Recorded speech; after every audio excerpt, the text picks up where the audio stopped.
Not all of our minisodes need to be from listeners. In fact, places or lesser-known cases can sometimes take us to dark realms.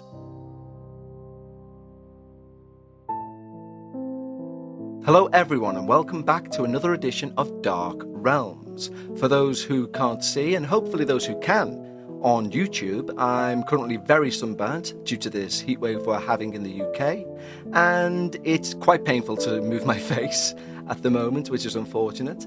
However, I want to say a big thank you to everyone who's reached out with their feedback regarding these videos and the videos that we are going to do when we introduce the Dark Vault, where I'll be reading some of the stories and experiences I collected from my former podcast, We Need to Talk About Ghosts. Now, of course, if this is one of the first times you've either listened or watched the video of Dark Realms, this is a spin-off from the main show, The Dark Paranormal, which comes out every Friday when we're in our seasons, of course, and we're midway through our 20th season as it stands. So if you've not heard the show already, head over to wherever you get your podcasts, I think some are already on YouTube too, and search for The Dark Paranormal. Also at the moment, with it being our 20th anniversary, we're giving everyone a week free trial of our highest tier on Patreon, which means you receive everything we release on that main feed, both free and before anyone else, and you also gain full access to the Patreon-only podcast, Dark Bites. Now on Dark Bites, we take a look at some of the experiences which are a bit too short for a main episode, and we pull them together and we have a more informal discussion. And we do that each and every Sunday of the year, so the Dark Bites back catalogue is currently topping over 110 hours of Patreon-only content. So if that sounds like something you'd like, head over to patreon.com/thedarkparanormal. But right now, we're going to take a look at a dark realm suggested by our listener Steve. And this particular dark realm is allegedly home to spirits in the double figures. And it's also about a 45-minute drive from where I'm currently sat. Because today's dark realm is the beautiful location of Plas Teg in North Wales. Plas Teg is a beautiful Jacobean-era mansion in the north of Wales. Lying between the Welsh towns of Mold and Wrexham, it stands as a grand Jacobean country house with a reputation of being one of Britain's most haunted residences. Built in 1610 by Sir John Trevor I, who was a courtier to the King, King James I. The mansion's 400-year history is steeped both in documented events and whispered legends. Over the centuries, Plas Teg has been a family home, a wartime headquarters, and even a courthouse, where the infamous hanging Judge Jeffreys allegedly would condemn rebels to die on the premises. By the mid-20th century, the once beautiful home had decayed in such a way, people said it should have been demolished. Today, its stone walls and timber staircases stand restored. But if reports are to be believed, Plas Teg is far from empty, with allegedly no fewer than 15 ghosts. These are souls from across the ages clinging to its halls. Some of the mansion's history is recorded fact, such as using billeted soldiers in World War II to the near demolition in the 50s. But many linger without proof, passed down as lore, such as star-crossed lovers meeting tragic ends, murders, restless spirits, and even suicides. The house's very function as a courthouse during turbulent times meant that violence and death were never a stranger there.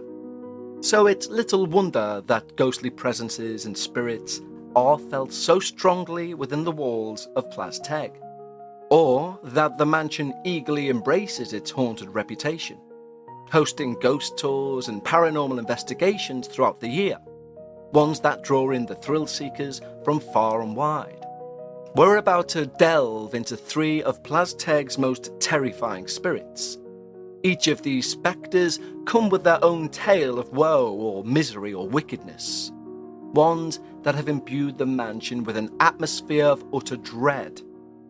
So as we explore their legends and I report encounters to you, remember that at Plas Teg, the line between history and myth can almost be as hazy as a phantom on a moonless night.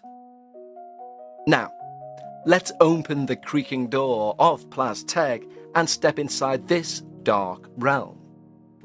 And we start by taking a look at the White Lady of the Well, Dorothy Trevor. In the still darkness of a North Wales night, drivers on the A541 road have often been startled by the sudden appearance of a woman in white, darting across the asphalt. This phantom is so lifelike that some people slam on their brakes, convinced they've just hit a living person. They get out their car to find no one, and nothing is damaged. There is nobody in the street, the car is fine, nothing happened. So who did they hit? Well, according to local legend, the ghost haunting that stretch of road is Dorothy Trevor, forever fleeing toward a fate she could never escape in life. Dorothy's story is tragic. It's a tale of love and loss that has been passed down through generations. In the early 17th century, Dorothy was the teenage daughter of Sir John Trevor, the master of Plas Teg, and she fell deeply in love with a local farmer's son, a young man by the name of Iorwerth. A match her wealthy family would never really approve of. When Sir John forbade their courtship, the lovers decided they would flee in a desperate attempt to stay in this relationship, eloping under the cover of darkness. So Dorothy secretly gathered her jewels, her valuables, hiding them in a wooden box by the old well on the estate grounds, ready to go and grab their things and start a new life together by selling those very items. And one night, with no moon to help guide her way, Dorothy snuck out of the house towards the well to retrieve the box. But fate was cruel, and in the pitch black, she lost her footing and fell into the well. Of course, wells in those times were not just symbols of the past, they were very much present technology. And so the cold water swallowed her screams. Dorothy Trevor drowned in that very well, and her dreams of love and freedom drowned with her. It would be a full 2 months before Dorothy's body was finally discovered in the well's depths. And when it was, the precious box of jewels was nowhere to be found. In the interim, poor Iorwerth was left waiting in vain. Because Dorothy never returned to him to elope, he assumed she'd abandoned him. And soon the village learnt of Dorothy's disappearance, and a dreadful suspicion fell upon Iorwerth. Terrified for his own safety, and that he would be accused of murdering Dorothy for the jewels, the grief-stricken young man took his own life, hanging himself in the wood that surrounds Plas Teg. Thus, 2 lives were taken by love and hate. Poor Dorothy was lost to misfortune, Iorwerth to despair, and ever since their ghosts are said to roam the estate, endlessly in search of each other. 2 spirits separated by death. Those who claim to have encountered Dorothy's apparition say she is a pale, frail-looking woman, but also described as frantic-looking. On the old coach road that is now the A541, drivers report a woman in a flowing white dress running in front of their headlights. One local even recounted a chilling incident of a ghostly passenger appearing inside his car. To quote, "He looked next to him and saw a girl just sat there. He was too scared to keep looking, and when he looked again, she'd gone." It was as if Dorothy's spirit deliberately dashes across that road, trying in vain to reach her lover on the other side. However, inside the grounds themselves, Dorothy's presence is no less palpable. Visitors often catch a glimpse of a mourning lady in white, or they catch a glimpse of a white gown drifting between the trees, or feel an inexplicable chill by the well. Decades after Dorothy's horrific drowning, a gardener claims unseen hands tried to pull him in to the well, as though the waters beneath were hungry for another soul. But if soul-eating wells weren't enough to convince you about just how haunted Plas Teg is, maybe our next subject, the vengeful maiden of Plas Teg, will change your mind. One night in 1815, Plas Teg became the stage for a drama of jealousy and murder that left an indelible mark on the house. The protagonist of this story is Elizabeth Trevor Roper, a 16-year-old heiress whose restless spirit is said to relive her final, terrifying moments within the halls of Plas Teg. Elizabeth's story is one of duels and forbidden suitors, all from prominent families seeking Elizabeth's hand. But, according to legend, her heart belonged to one man, who she loved dearly. A rival suitor, full of envy, challenged this man to a duel, and her love lost, shot dead by his jealous rival. Upon learning this fate, Elizabeth fell into unimaginable grief, but that was only the beginning. You see, this victorious suitor pursued her back to Plas Teg to claim her, and she ran through the house trying to escape this murderous pursuer. In this running, she either slipped or was pushed into the well, into its endless depths. People, arguably rightly, have said they've heard crying and wailing coming from that well.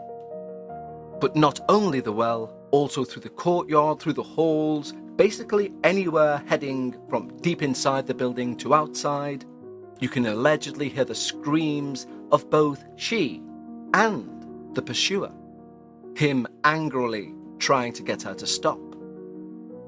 And you may think, well, this guy who was this horrific suitor would have been a young man, you would imagine. Why was he unable to catch up with this young girl? Well, apparently he did take a bullet to the leg from the loved one of Elizabeth. So his shouts, heard echoing around the halls, are because he's wounded, but still floundering trying to catch poor Elizabeth. As one paranormal investigator who spent some time at Plas Teg states, we heard a blood-curdling scream coming from down the corridor, but then nothing but our pounding hearts. And finally, we'll take a look at arguably, for me anyway, the most creepy one of the lot, the haunted nursery. Children of the unseen horror. Now, this is perhaps the darkest tale of the whole Plas Teg saga. It's the story of an unspeakable familial evil, a legend of a father who suffocated his own young children in the upstairs room known as the cradle room. Now, people encounter aggressive paranormal activity in that room. They report shadowy figures being pushed, being terrified. An investigator by the name of James recalls, I felt someone pushing me and then pulling me in a different direction. Sharon then had a fit and fainted, and I saw outlines of people walking around the room. That's when I really got scared. The worrying part is that the nursery's hauntings don't suggest stone tape theory or anything along those lines. It suggests a sentient, malevolent spirit. And visitors often leave not just shaken, but sincerely affected. A former attendee quipped one night, if there's anywhere you feel like you're going to be thrown down the stairs by someone who isn't there, it's Plas Teg. Now, I've driven past Plas Teg many a time, and embarrassingly for me, have been completely unaware of its haunted past. But I am definitely going to be paying it a visit sometime soon. If you get to go there at any point, do remember that tapping feeling you may think you've imagined on your shoulder may also be the spirits of Plas Teg deciding what to do with you. Maybe that breeze you feel as you stand in the foyer is not just the weather, but the spirit of somebody running past you for their life. And maybe when you're in the upper rooms, like the cradle room, that suffocating feeling, that fighting for breath that you get, well, maybe, just maybe, there's a reason why you're getting that also. Plas Teg is more than an absolutely stunning piece of architecture. It's also one hell of a dark realm. Please join me next week when we take a step into yet another dark realm. And until then, stay safe and take care.